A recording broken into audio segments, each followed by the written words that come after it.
एक समय की बात है। बिलासपुर नाम का एक राज्य था। उस राज्य में एक सेठ अपनी पत्नी के साथ रहता था। एक दिन उस राज्य के राजा ने लोगों को ऐलान किया कि जिसने भी अच्छे काम किए हैं वह अपने अच्छे काम गिनवा कर राजा से उसके बदले में इनाम लेकर जाए। इस ऐलान को सेठ की पत्नी ने सुन लिया। सेठ की पत्नी बहुत खुश हो गई, क्योंकि वह जानती थी कि अपने अच्छे दिन में सेठ ने अनगिनत पुण्य के काम किए।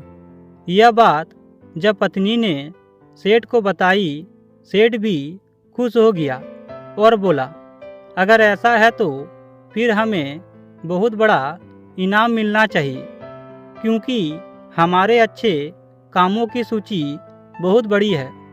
अगले दिन सेठ सुबह सुबह 4 रोटियां बांधकर राजा की महल की तरफ चल पड़ा। सेठ के घर से राजा का महल काफ़ी दूर था। सफ़र लंबा था। आधे रास्ते में पहुंचने के बाद सेठ काफ़ी थक गया। सेठ एक पेड़ की छांव के नीचे बैठकर आराम करने लगा और वहीं पर अपने साथ लाई रोटियां खाने की सोचने लगा। सेठ खाने की सोच ही रहा था कि तभी वहां पर उसके सामने एक गाय और उनके 2 बछड़े आए। सेठ के हाथों में रोटियां देखकर गाय और उनके बछड़े उसके सामने ही आकर खड़े हो गए और उनके हाव भाव से सेठ ने समझ लिया कि वह भूखी है और सेठ से खाना मांग रही है। अपने अच्छे दिनों में सेठ के पास काफ़ी गायें थी, इसलिए गायों का व्यवहार सेठ अच्छे से जानता था। सेठ की परिस्थिति भले ही अभी अच्छी नहीं थी, लेकिन सेठ का स्वभाव बिल्कुल भी नहीं बदला था। वह पहले से ही परोपकारी था, इसलिए उसको गायों पर दया आ गई और उसने अपने साथ बांधकर लाई रोटियों में से 2 रोटियां गाय को खिला दी। कुछ ही क्षण में 2 रोटियां खाने के बाद गाय फिर से सेठ की तरफ देखने लगी, तो सेठ के मन में विचार आया कि यह गाय ज़्यादा भूखी लगती है और इसे बच्चों को भी दूध पिलाना होता है। इन 2 रोटियों से उसका क्या होगा? सेठ ने उनके पास बची बाकी रोटियां भी गाय को खिला दी। पास वाले तालाब से पानी पीकर सेठ अपने सफ़र में आगे बढ़ गया। राजा के दरबार में जब सेठ पहुंचा तो राजा ने पूरे दरबार के सामने सेठ से उसका नाम पूछा और अपने अच्छे कर्मों के बारे में बताने के लिए कहा। सेठ ने राजा को प्रणाम किया और अपने कर्मों के बारे में बताना शुरू किया।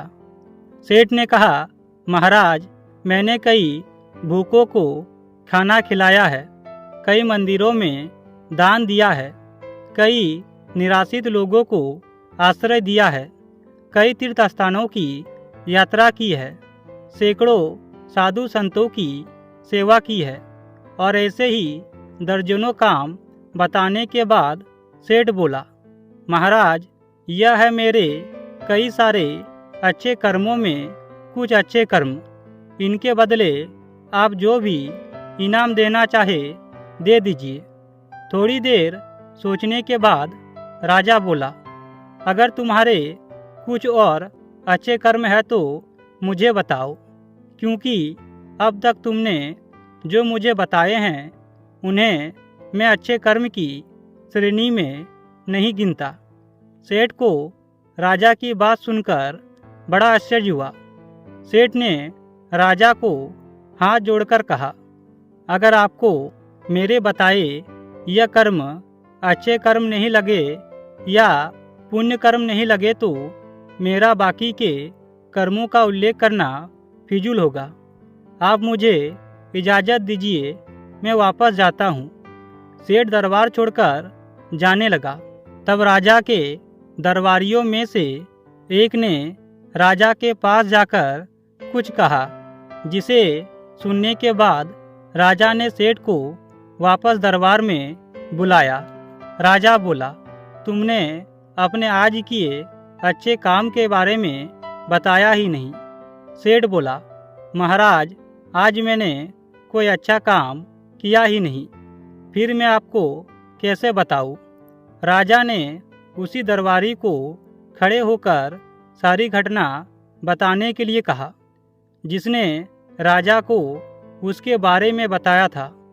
दरबारी खड़ा हुआ और बोला, महाराज, जैसे कि मैंने आपको बताया, मैं उसी गांव में रहता हूं जहां पर यह सेठ आराम करने बैठा था, और मैंने वहां देखा कि कैसे इन्होंने अपना सारा खाना गाय को खिला दिया और खुद बिना खाए सिर्फ पानी पीकर भूखे रहे। सेठ को पता चला कि राजा किस बारे में बात कर रहा था, तो सेठ ने राजा से कहा, किसी जानवर को खाना खिलाना कौन सा पुण्य का काम है, और इस बात को मैंने कब का भुला दिया।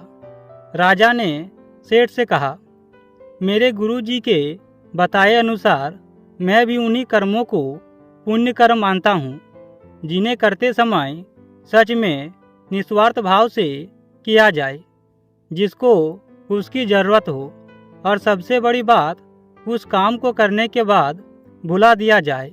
यही कारण है कि आज तुमने जो काम किया वह तुम्हारे किए गए आज तक के सभी कामों में सबसे उत्तम और सर्वश्रेष्ठ था, जिसके लिए तुम सच में इनाम के हकदार हो।